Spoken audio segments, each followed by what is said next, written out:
Summer holiday is here, and now we have so much free time. Everybody wants to travel now and explore the beautiful world, but it's always so hard picking a destination. Regardless of the hot weather, there are so many things to do in Korea during the summertime. From big modern cities to breathtaking landscapes, South Korea has it all. One of the most popular places that you must not forget about when visiting this country is Jeju Island. Located southwest of the Korean peninsula is the largest island of Korea, Jeju Island. You can arrive there by taking an hour-and-a-half flight from the capital city of Seoul.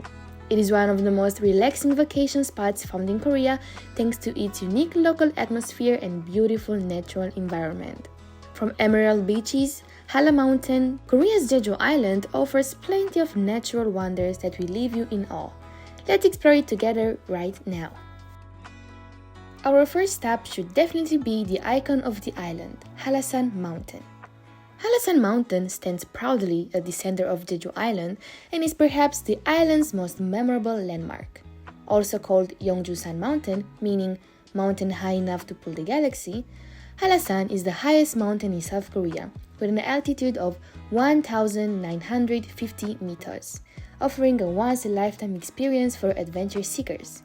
Completely separated from the bustle of city life, hiking Halasan is an opportunity to immerse and enjoy the beauty of nature. So don't forget to bring some hiking clothes. We have climbed such a high mountain, so we should relax our legs next. That is why our next stop is the beach. When you think about South Korea, palm trees and beaches probably aren't the first thing to pop on into your head. But that's exactly what you'll find on Jeju Island. Clear turquoise waves that lap over stretches of white sand or crash into spectacular lava rock formations. It's no surprise that one of Jeju's biggest draws is its beautiful beaches. Hyopje, Gumneung, Hamdok, or Kwakji Kwangwoo are just a few out of the numerous beaches where you can just relax with your toes in the sand while listening to the sound of the waves. Now that we have relaxed under the bright sun, we should continue our exploring. Where to now? To Jeju Stone Park, Jeju-dol Munhwa-Gongwon. Located in Jeocheon, Jeju Stone Park was inspired by Jeju's culture and applications of stones. It is a great place to stroll around and experience ancient and new stone sculptures handed down from generation to the next by Jeju people.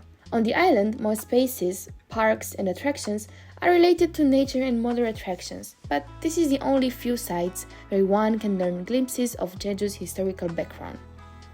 But after traveling for so long, of course we got hungry.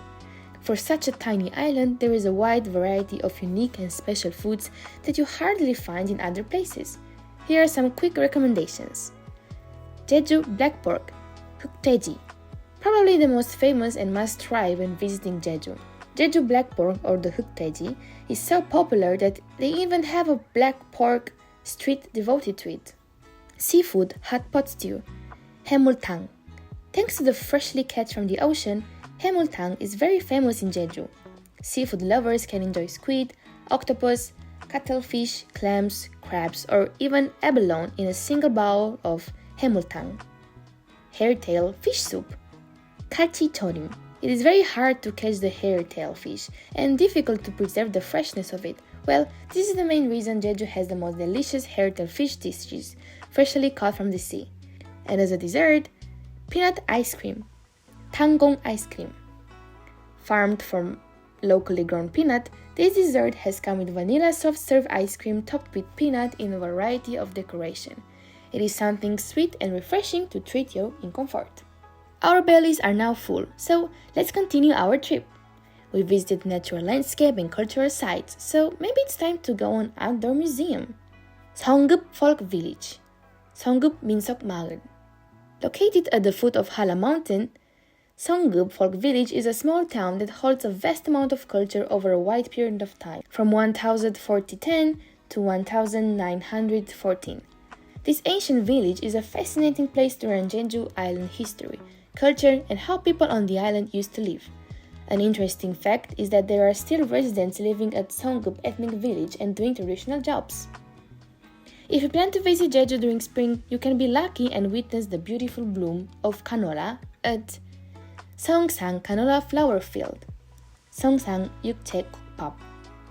Spring arrives first in the southernmost part of Korea, Jeju Island. This vibrant season comes with lots of color. Canola, also known as yute, blossoms starting from mid-March. By the end of the first month of spring, yellow flowers enliven the vast plains of the island, creating a beautiful contrast with the reddish soil and cerulean skies. This was only a very small presentation of what so-called Hawaii or South Korea can offer. With so many beautiful things to see, it can be hard work to plan your itinerary. One thing for sure is that in Jeju, you can always enjoy a stress-free, relaxing retreat no matter which part of the island you choose to visit. Thanks for watching!